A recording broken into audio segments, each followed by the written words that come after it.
बिजलीबेन साहेब પૂછતાછીમાં લઈ ગયા પછી મને કેમેરા વગરની રૂમમાં લઈ જઈને મને મારી છે મારા ચેણીઓ પકડવામાં આવ્યા ખોટી ખોટી ખરાબ ગાળો બાંધતો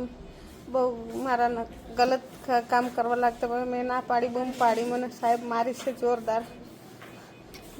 પટ્ટેથી પેલો નવગણભાઈ સાહેબ જમેદાર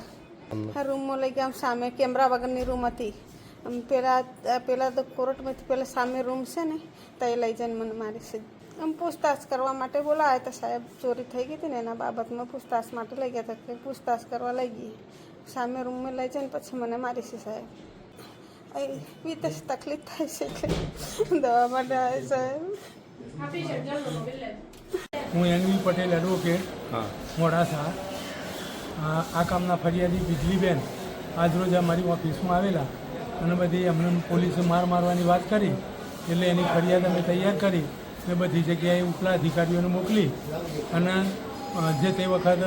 સારવાર માટે સાર્વજનિકમાં દાખલ કર્યા એ વખતે પોલીસ તો સાર્વજનિકમાં આવી ગયેલી અને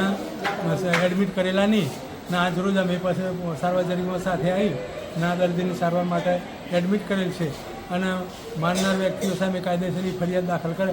કરી ઉપલા અધિકારીઓને મોકલી આપેલ છે પોલીસે માર્યા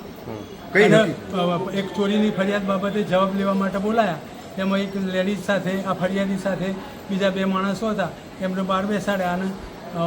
પોલીસ સ્ટેશનના સામે સીસીટીવી કેમેરા વગરની ઓફિસમાં લઈ જઈ અને ઢોર માર્યું બેનને પાછળના ભાગે એટલે સારવાર માટે દાખલ કર્યા તો પછી અહીંથી સાર્વજનિકમાંથી કોઈને ફોન કરી દીધો અને પોલીસ આવી ગઈ અને પછી એડમિટ કર્યા નહીં એટલે આજરોજ એ લોકો અહીંયા મારી પાસે આવ્યા અને ફરિયાદ દાખલ કરીને સાર્વજનિકમાં એડમિટ માટે બોલાયા